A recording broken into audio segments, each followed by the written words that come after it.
লা ইস্তাখিরুনা সাআতান ওয়া লা ইস্তাকদিমুন। আল্লাহ বলে তোমার মৃত্যু যখন লেখা হয়ে যাবে, এক মুহূর্ত তোমাকে আগে বাড়তে দেওয়া হবে না, এক মুহূর্ত তোমাকে পিছে হটতে দেওয়া হবে না, তোমাকে সামনেও সুযোগ দিবে না, আবার তোমার সময়ের আগেও তোমার জান কবজ করবে না। এই জন্য আমার ভাইয়েরা, নিজের আমল নিজে প্রস্তুতি নেন।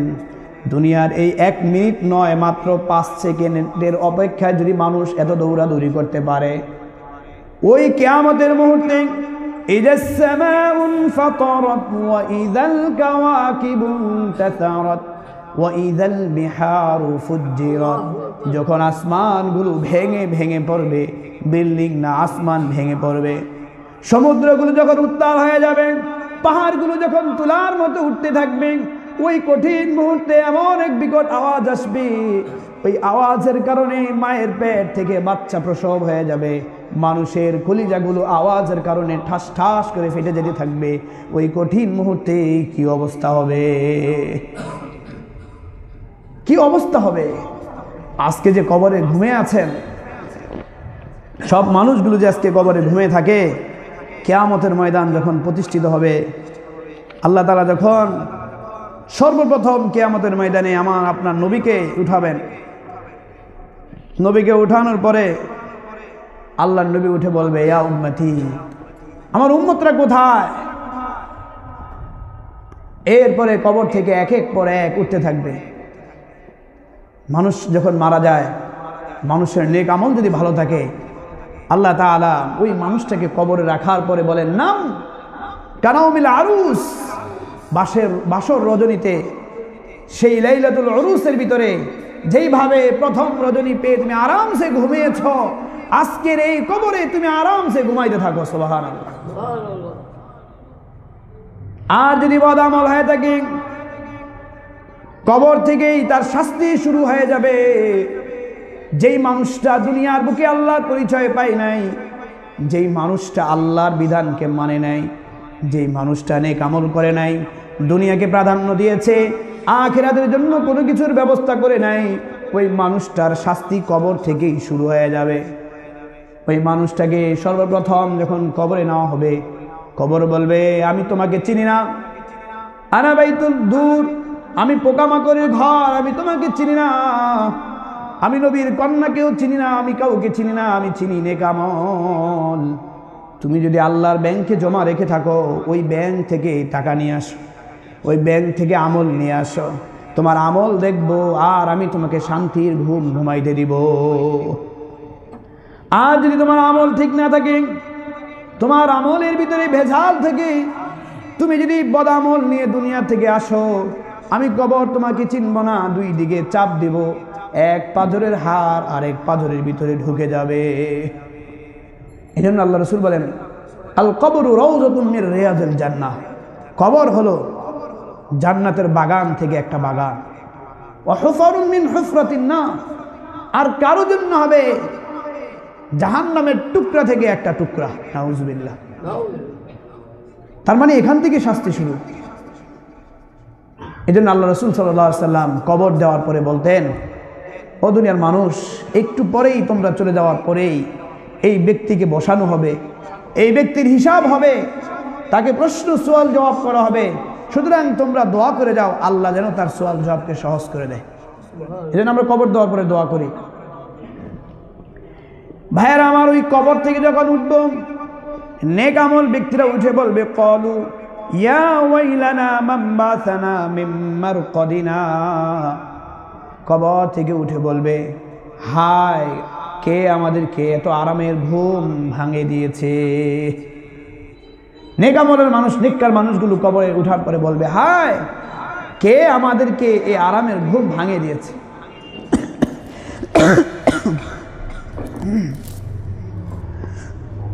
আল্লাহ তাআলার ফেরেশতারা ডাক দিয়ে বলবেন, হাদা মা ওয়া'দার রহমান ওয়া সাদাকাল মুরসালুন, আজকে যারা ঘুম ভাঙিয়ে দিয়েছে, এটা হলো তোমার দয়াবান আল্লাহ তাআলার ওয়াদা। তোমার ওই আল্লাহ তাআলা যে ওয়াদা দিয়েছিল দুনিয়ার বুকে, তুমি নেক আমল করলে কবরের ভিতরে তুমি আরামের ঘুম ঘুমাইবা, এরপরে কিয়ামতের পরে তোমাদেরকে এই ঘুম ভাঙিয়ে ওঠানো হবে। আজকে সেই ওয়াদাই হলো এটা। ওয়াসাদাকাল মুরসালুন, আর নবীদের সত্যায়ন। ওই যে নবীরা বলেছিল, ওই যে আলেমরা বলেছিল কবর থেকে উঠাবে, আজকে এই যে উঠে সত্যায়ন পাইলা সূরা ইয়াসিনের ভিতরে। আমার ভাইরা, এই জন্য আল্লাহর পরিচয় পেয়ে আখিরাতের জন্য আমাদের প্রস্তুতি নেওয়া দরকার। আল্লাহর পরিচয় পেয়ে আখিরাতকে আমাদের চেনা দরকার। দুনিয়াকে আমরা আজকে প্রয়োজন মনে করি। যদি দুনিয়াকে প্রয়োজন মনে না করতে পারি, তাহলে আমাদের জন্য বড় বিপদ। সামনের রাস্তা আমাদের জন্য বড় বিপদ। আল্লাহ তাআলা বলেন, এই দুনিয়া এবং ছেলে সন্তানগুলো হলো দুনিয়ার সৌন্দর্য, দুনিয়ার মাল, দুনিয়ার ছেলে সন্তান, এই সবগুলো হলো দুনিয়ার জন্য একটা সৌন্দর্য। তোমাকে আল্লাহ তাআলা অর্থ দিয়েছেন, ওই অর্থ পেয়ে তুমি দুনিয়াকে সাজাইলা, সুন্দর হইল। তোমার সন্তান দিয়েছে আল্লাহ তাআলা, তোমাকে সন্তান দিয়েছে। ওই সন্তান পাওয়ার পরে আমার পাওয়ার হয়েছে, আমার একটা দুইটা না, আমার 7টা ছেলে। কিছু বলার সাহস নাই, এক একটা এক একভাবে দাপটে আছে, আমাকে বলার মতো ক্ষমতা কারো নাই। একটা দুনিয়ার সৌন্দর্যে আমি সৌন্দর্যিত হইলাম। কিন্তু এই দুনিয়ার সৌন্দর্যের জিনিসগুলো, এই অর্থগুলো, এই সন্তানগুলো আল্লাহ তাআলা আরেক আয়াতে বলেন কোনো জায়গায় কোনো কাজে আসবে না। এই সবগুলো তোমার জন্য বৃথা, সবগুলো বাদ। এগুলো দুনিয়াতে, আর আখিরাতে কোনো কাজে আসবে না। আখিরাতে কাজে আসবে শুধু ওইটাই যেটা তুমি কামাই করে দুনিয়ার থেকে পাঠাইছিলা। মনে হয় আমার হায়াত তো বহুত আছে, আরে আরো সময় আছে, দাড়ি পাকে নাই এখনো, দাড়ি পাকবে, নানা হব, দাদা হব, তারপরে আমল শুরু করব, তারপরে জান্নাতে যাব। এত সোজা? দাড়ি পাকানো এর আগে আল্লাহ তাআলা ডাক দিতে পারেন। সাদ্দাত নামক একজন বাদশা ছিল। ওই বাদশা দুনিয়ার সৌন্দর্যের দিকে তাকায়া চিন্তা করলো, আখিরাতে জান্নাতের বিবরণ, আমি দুনিয়াতেই একটা জান্নাত তৈরি করব। আর আল্লাহ তাআলা জান্নাতের ব্যাপারে বলছেন, মাযা আইনুন রাআত, কোন চক্ষু যেটা দেখে নাই, ওয়ালা উযুনুন সামিআত, কোন কান যেটা শুনে নাই, ওয়ালা কলবুন, কোন অন্তর যেটা কল্পনাও করতে পারে নাই, আমি আল্লাহ এমন সুন্দর করে তোমাদের জন্য জান্নাত তৈরি করেছি। শুনছি কিন্তু অনুভব এখনো হবে না যতক্ষণ জান্নাতে প্রবেশ না করবো। সুবহানাল্লাহ, কেমন সুন্দর করে আল্লাহ জান্নাত তৈরি করছেন। আল্লাহ বলছেন যেটা কখনো এখনো চক্ষু দেখে নাই, যেটা কোনো কান এখনো শুনে নাই, অন্তর এখনো কল্পনাও করতে পারে না, কত সুন্দর জান্নাত। এই জান্নাত তৈরি করার জন্য সাদ্দাত তৈরি করলো, জান্নাত তৈরি করতে চাইলো, বিশাল এক জান্নাত তৈরি করলো। জান্নাত তৈরি শেষ, অনুষ্ঠানের মাধ্যমে জান্নাতের ভিতরে প্রবেশ করবে। জান্নাতের দিকে রওনা করলো। তার বানানো দুনিয়ার জান্নাতের দিকে যখন রওনা করলো, রওনা করে এক পা ভিতরে দিয়েছে, এমন সময় এক ভিক্ষুক এসে তাকে টান দিল। বলে, কোথায় যাও? বলে, জান্নাতে প্রবেশ করতেছি। কেন যাও? আমি বানাইছি একটু ঘুরবো, দেখবো। সে মনে করেছে ভিক্ষুক তার বাহিনীকে বলেছে তাকে কিছু দিয়ে দাও, তাকে দিয়ে ছেড়ে দাও যেন আমি ভিতরে ঢুকতে পারি। ওই লোকটি বলে, না না, আমি ভিক্ষুক না, আমি হলাম মালাকুল মাউত আজরাইল, তোমার জান কবজ করার জন্য আসছি। চমকিয়ে গিয়েছে, আয় কি কয়, এত সুন্দর জান্নাত তৈরি করছে, আমি একটু ঢুকবো ভিতরে, এর আগেই আজরাইল আমাকে একটু সময় দাও, 2 রাকাত নামাজ পড়বো আর একটু ঘুরে আসবো। বলেন, না না, লা ইস্তাখিরুনা সাআতান ওয়া লা ইস্তাকদিমুন, এক মুহূর্ত আর তোমাকে সময় দেওয়া হবে না, এখনই তোমার জান কবজ করা হবে। ওই লোকটি আর সময় পাইল না, দুনিয়া থেকে তার বিদায় নিতে হয়েছে। তার আখিরাতের কোনো প্রস্তুতি ছিল না, দুনিয়াতেই শেষ, তার আর জান্নাতে প্রবেশ করার সুযোগ হয় নাই। আমার ভাইয়েরা, এই জন্য দুনিয়ায় থাকতেই আখিরাতের প্রস্তুতি নেওয়া দরকার, আগেই আখিরাতের প্রস্তুতি নেওয়া দরকার। কিন্তু শেষ মুহূর্তে আমার যখন মৃত্যু চলে আসবে তখন মনে হবে আমি সব দিয়ে দেই, সব দান করে দেই, আজ থেকে সব নামাজ পড়বো, কোনো কাজে আসবে না। আপনি যদি মুমূর্ষ অবস্থায় মানুষকে দান করেন, মুমূর্ষ অবস্থায় মাদ্রাসায় দান করেন, মসজিদে দান করেন, আপনার জান চলে যাবে। এমন সময় আপনি যদি বলেন আমার ওই জায়গাটা মাদ্রাসার জন্য দিয়ে দাও, ওই জায়গাটা মসজিদের জন্য দিয়ে দাও, আমার ওই ব্যাংকের ওই টাকাটা অমুক গরিব মানুষকে দিয়ে দাও, আল্লাহ রসুল বলেন এই সময় তুমি তোমার সন্তানের হক নষ্ট করলা। তোমার মারা যাওয়ার সময় এই সম্পত্তির মালিক হলো তোমার ওয়ারিসরা। এখন তুমি তোমার ওয়ারিসদের সম্পত্তি তুমি দান করতেছ, সুতরাং ওয়ারিসদের সম্পত্তি তুমি দান করা মানে হলো তাদের হক তুমি নষ্ট করলা। বুঝেন নাই? তোমার শক্তি আছে, জ্ঞান আছে, বিবেক আছে, বুদ্ধি আছে, ওই সময় যেটা দান করবে এটা তোমার। তোমার এখন চলে যাওয়া আজরাইলের দর্শন আমার এখন হয়ে গিয়েছে, দেখা হয়ে গিয়েছে, এই সময় আমি বলে দিলাম ওসিয়ত এগুলো দিয়ে দিও, এগুলো দিয়ে দিও, সন্তানের হক নষ্ট করলাম। এই জন্য আমল করলে, দান সদকা করলে প্রথম থেকেই প্রস্তুতি নেওয়া দরকার, এখন থেকেই প্রস্তুতি নেওয়া দরকার যে আমি স্বজ্ঞানে দিচ্ছি। কিয়ামতের ময়দানে আল্লাহ তাআলা যখন হিসাব নেওয়া শুরু করবে, ওই হিসাবের মুহূর্তে মানুষগুলো মনে করবে হায় দুনিয়ার বুকে আমার 5টা বাড়ি ছিল, 10টা গাড়ি ছিল, অর্থের অভাব ছিল না, আল্লাহ আমাকে আবার সুযোগ দেন, আমি আবার দুনিয়া থেকে বিদায়, এই আখিরাত থেকে আবার দুনিয়াতে যাই। আমি আগে জানতাম না, বুঝতাম না, শুধু শুনতাম আর শুনতাম, আজকে সচক্ষে দেখেছি, বুঝেছি, আমাকে একটু সুযোগ দেন, আমি যেন ওই আখিরাত আবার দুনিয়াতে গিয়ে আবার যেন আমি মানুষকে দান করে নেক আমল করে ফিরে আসতে পারি। আল্লাহ তাআলা বলেন ইয়া আইয়ুহাল্লাযীনা আমানু লা তুলহিকুম আমওয়ালুকুম ওয়ালা আওলাদুকুম আন যিকরিল্লাহ। ওহে ঈমানদারগণ, লা তুলহিকুম আমওয়ালুকুম, তোমাদের সম্পত্তি যেন তোমাদেরকে ধ্বংস না করে দেয়, ওয়ালা আওলাদুকুম আন যিকরিল্লাহ, তোমাদের সন্তানগুলো যেন তোমাদেরকে ধ্বংস না করে দেয়, তোমাদেরকে যেন হারিয়ে না দেয়। কোথায় থেকে? আন যিকরিল্লাহ, আল্লাহ স্মরণ থেকে। অর্থ পেয়ে তুমি আল্লাহকে ভুলে গিয়েছ। ইন্নাল্লাহা ওয়া মালাইকাতাহু ইউসাল্লুনা আলান নবী ইয়া আইয়ুহাল্লাযীনা আমানু সাল্লু আলাইহি ওয়া সাল্লিমু তাসলিমা।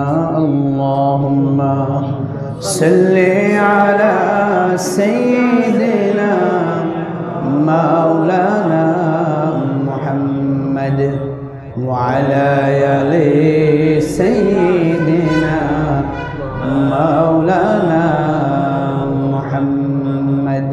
বালাগাল উলা بكماله كشف الدجى بجماله حسنة جميع خصاله صلوا عليه وآله। معجز محترم সম্মানিত মুসল্লিন کرام, মুরব্বিয়ান ইজাম, মহান আল্লাহ রাব্বুল আলামিনের প্রতি অসংখ্য অগণিত শুকর সুজুদ, যিনি আমাদেরকে মহাবিপদ, বিভিন্ন বিপদ আপদ থেকে মুক্ত করে সুস্থতার মতো নিয়ামত দান করে আল্লাহর হুকুম জুমার সালাত আদায় করার জন্য আগে আগে আল্লাহর ঘর মসজিদে আসার বসার তৌফিক দান করেছেন। এই জন্য অন্তরের অন্তর থেকে কালিমাতুশ শুকর আদায় করি আলহামদুলিল্লাহ। আল্লাহর অশেষ মেহেরবানি যে তিনি আমাদেরকে মহাবিপদ থেকে হেফাজত করেন। আমরা আলোচনা চলতেছিল আল্লাহর পরিচয় নিয়ে, কয়েক জুমা আল্লাহ তাআলার পরিচয় দিলাম, এর কারণ একটাই, যেন মানুষ আল্লাহ বলা মানুষগুলো আল্লাহর পরিচয় পেয়ে আল্লাহর রাস্তায় চলে আসতে পারে। মানুষগুলো যেন আল্লাহর পরিচয় পেয়ে আল্লাহ তাআলাকে পরিপূর্ণভাবে মানতে পারে। পৃথিবীর যত প্রাণী আছে, যত মাখলুক আছে, সব মাখলুক এই দুনিয়া ছেড়ে আখিরাতের দিকে পাড়ি দিতে হবে। আর আল্লাহ তাআলা শুধুমাত্র জিন ইনসানকেই হিসাব নেবেন। কারণ আল্লাহ তাআলা বলেন, আমি পৃথিবীতে যা কিছু সৃষ্টি করেছি সব কিছু জিন এবং ইনসানের জন্য। সুবহানাল্লাহ। প্রতিটা মানুষ যখন কারোর জন্য কোনো কিছু তৈরি করে তখন অপেক্ষায় থাকে যে এটা ঠিকমতো সে আদায় করছে কিনা, ঠিকমতো পাইছে কিনা, পাওয়ার পরে ঠিকমতো ব্যবহার করছে কিনা সেটার খোঁজখবর নেয়, ঠিক কিনা? আল্লাহ তাআলা পৃথিবীটা আমাদের জন্য বানাইছেন, সব কিছু আমাদের জন্য সৃষ্টি করেছেন। আমরা ঠিকমতো ব্যবহার করি কিনা, এগুলো পেয়ে আল্লাহর পরিচয় পেয়েছি কিনা, এটার জন্য আল্লাহ তাআলা হিসাব নেবেন। এটা আল্লাহ তাআলা যাচাই করবেন, হিসাব নেবেন। ভাইয়েরা আমার, পৃথিবীর মানুষগুলো আল্লাহর পরিচয় পেয়েই কবরে যাওয়া দরকার। কারণ ওই পৃথিবী ছেড়ে যখন কবরের দিকে আপনি রওনা দিবেন, ওই জায়গাতে আল্লাহর সাহায্য ছাড়া আর কোনো সাহায্যের কাজে আসবে না। অতএব ওই সাহায্য পাওয়ার আগে সাহায্যের যেই জায়গাগুলো, এগুলো আগে থেকেই প্রস্তুতি নেওয়া দরকার, ঠিক কিনা ভাই? কারণ আপনি যেই জায়গায় রওনা দিবেন ওই জায়গাটা নিশ্চিত। আর পৃথিবীটা হলো ক্ষণস্থায়ী, এই জায়গায় থাকার জায়গা না। পৃথিবীর উদাহরণটা দেয় দুই ভাবে। একটা হলো টয়লেট। কেউ যদি পৃথিবীতে শুধু টয়লেটেই থাকতে চায়, তাকে যেমন কি বলে মানুষ, বোকা বলে। নতুন বউ যদি ঘরে এসে শুধু টয়লেটেই বসে থাকে, ঘরে না থাকে, তখন বলবে হয়তো বউর সাথে কোনো জিনের আছর আছে, ঠিক কিনা? কেন? যদি বলে কেন, টয়লেট তো অনেক সুন্দর, টাইলস করে বানাইছেন। ঘর টাইলস করা না, টয়লেটের দেয়ালটা টাইলস করা, ঘর তো টাইলস করা না।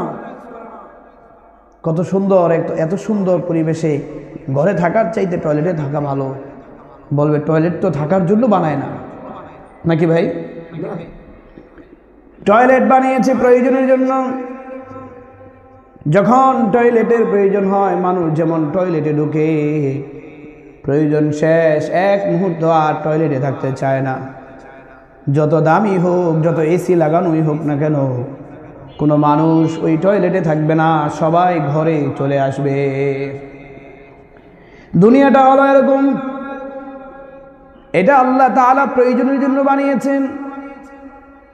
যতদিন তোমার হায়াত আছে, যতদিন তোমার প্রয়োজন, এই দুনিয়ার বুকে তুমি ততদিন থাকবা।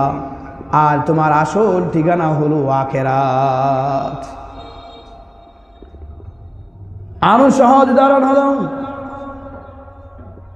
কোনো একজন প্রবাসী যদি বাহিরে যায় আর সেখানে গিয়ে বড় একটা ঘর তৈরি করার কথা বলে যে ভাই তুমি তো এই দেশে চাকরি করতেছো, থাকতেছো, একটা বাড়ি তৈরি করো, বাড়ি বানাও। বলে না না, কেন? আমি এই দেশের নাগরিক না, এই দেশে কাজ করার জন্য অল্প কয়েকদিনের জন্য এসেছি। আমার এই দেশ অতিক্রম করে আমার আসল দেশ, আমার দেশে চলে যেতে হবে। যদি বলে তুমি বসত বাড়ি তৈরি করো, একটা বিল্ডিং তৈরি করো, তুমি বসতি, তুমি এই দেশের নাগরিক না হতে পারো, কিন্তু যতদিন থাকবা ঘর তৈরি করো, দালান তৈরি করো। বলবে না না, এই দেশে আমি দালান তৈরি করব না, কারণ অল্প কয়েকদিনের জন্য শুধু এই দেশে এসেছি। কোথায় দালান তৈরি করবা? নিজের দেশে, যেই জায়গায় আমি মৃত্যু পর্যন্ত থাকবো, নাকি? এরকমই তো, এটা আমরা বুঝি। দুনিয়ার অন্য কোনো দেশে আমি যখন যাই, ট্যুরে যাই অথবা যে কোনো কাজে যাই, যদি আমি যাই ওই দেশে কেউ ঘর দালান তৈরি করে না। কারণ কি? কয় ওই দেশে আমি থাকার জন্য আসি নাই, অল্প কয়েকদিনের জন্য আসছি। ও দুনিয়ার মুসলমান, আল্লাহ তাআলা এই দুনিয়াটা ও মুমিনদের জন্য বানিয়েছেন অল্প কয়েকদিনের জন্য। যতই আপনি বলেন আমি এই দুনিয়াতে থাকবো, থাকতে পারবেন না। আপনার বাবার দিকে তাকান, ওই বাবাও থাকতে পারে নাই। দাদার দিকে তাকান, দাদাও থাকতে পারে নাই। দাদার বাবার দিকে তাকান, তারাও থাকতে পারে নাই।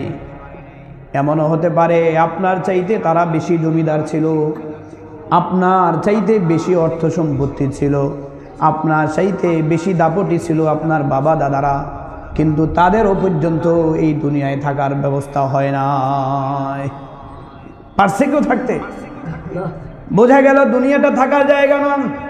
এই জায়গা আমার আপনার অস্থায়ী, অল্প কয়েকদিনের জন্য আল্লাহ তাআলা দুনিয়ার বুকে পাঠিয়েছেন শুধু কিছু প্রয়োজনের জন্য। প্রয়োজনটা হলো আপনি আখিরাতের জন্য কিছু খোরাকি তৈরি করে নিয়ে যাবেন। ওই খোরাকিগুলো নিয়ে চিরস্থায়ী আখিরাতে আপনি চিরস্থায়ী সুখে থাকবেন। বিদেশে কেন যায়? কটা খোরাকি নিয়ে যায় কেন? আমার দেশে গিয়ে আমি বসবাস করে যেন মৃত্যু পর্যন্ত খাইতে পারি, থাকতে পারি, এটাই তো বলে নাকি? বিদেশে গিয়ে যদি কোনো মানুষ বসে থাকে তাকে বোকা বলেন। ওই কেন তুমি বিদেশে গিয়েছ, কেন তুমি এই দেশে এসেছ, কেন তুমি এখানে বসে থাকো, কয়টা টাকা কামাই করো, কামাই করে দেশে নিয়ে যাও। বলে আমার ভালো লাগে না, আমি এই দেশেই বসে থাকবো, এইভাবেই ঘুরবো, আড্ডা দেবো। বলে এইভাবে আড্ডা দিলে তুমি দেশেই চলে যাও, ঠিক না?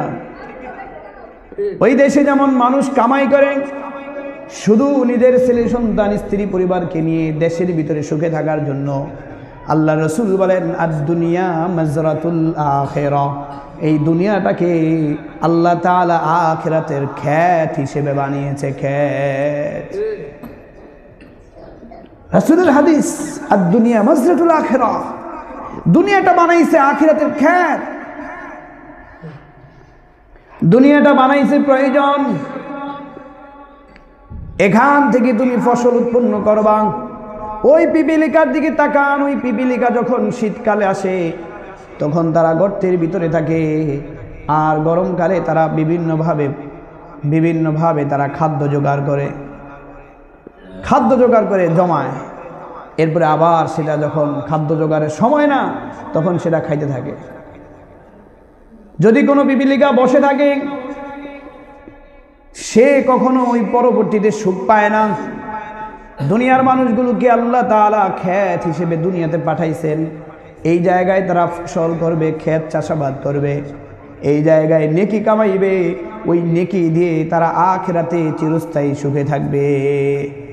আল্লাহ তাআলা বলেন ইন্নাল্লাযীনা আমানু ওয়া আমিলুস সালিহাতি কানাত লাহুম জান্নাতুল ফিরদাউসি নুজুলা।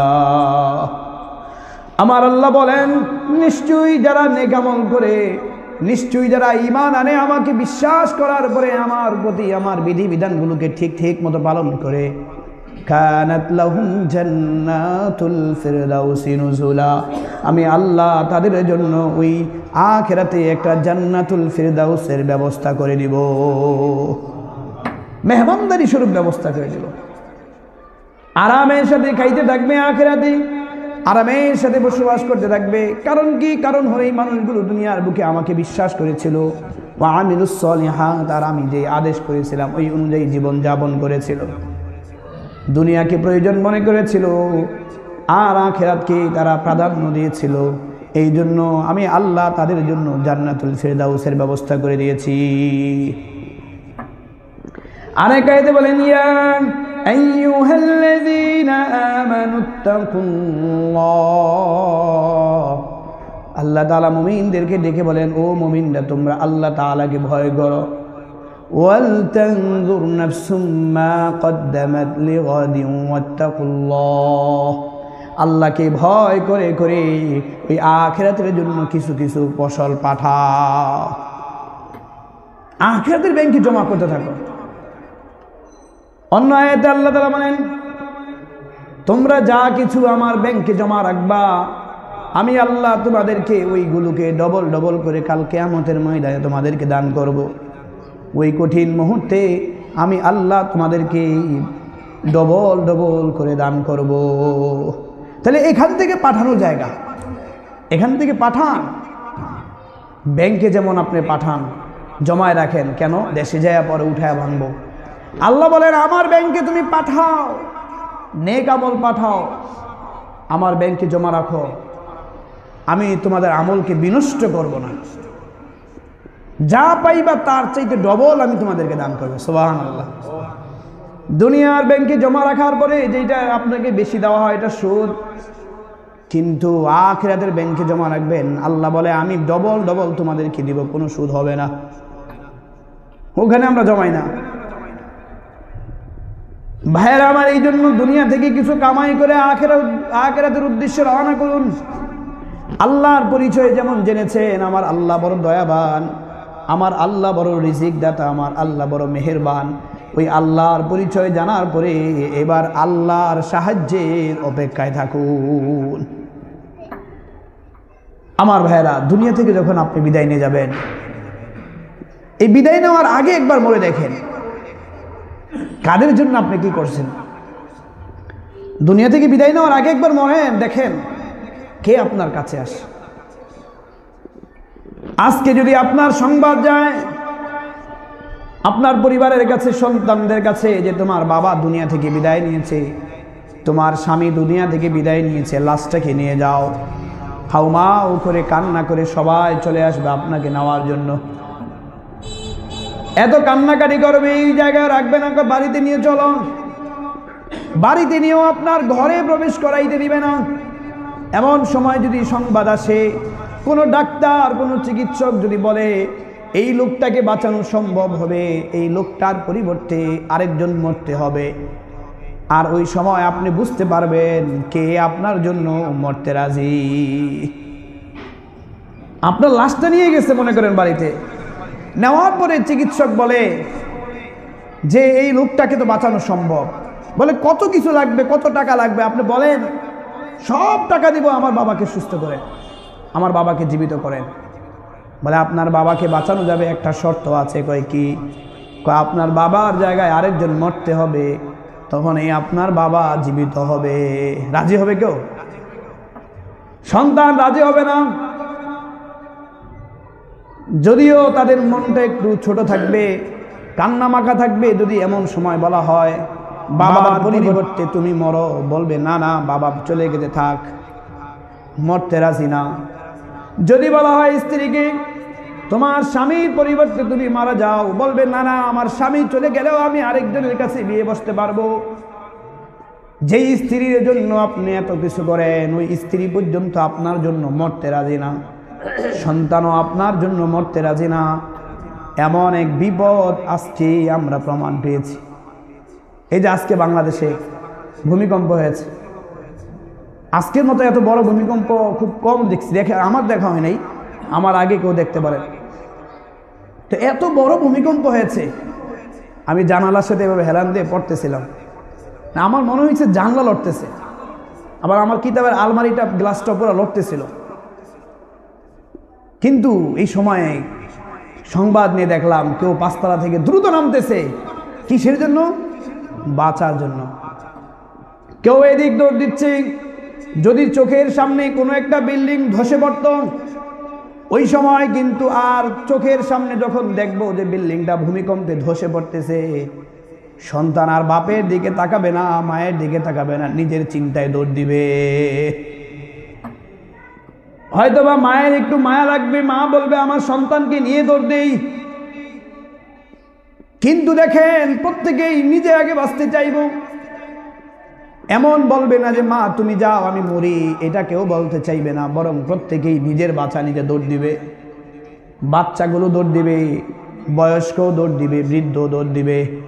কোনো বুড়া মানুষ এই কথা বলবে না যে আমার জীবনের শেষ মুহূর্তে আমি মারা যাই, যাও তোমরা বেঁচে যাও, আমি মারা যাই। এটা এরকম মানুষ পাওয়া যাবে খুব কম, ঠিক কিনা ভাই? বুড়া মানুষও মরতে চাইব না, যার হায়াত শেষের দিকে সেও বলবে না আমি একটু বাঁচি, আরো 2টা দিন বাঁচি।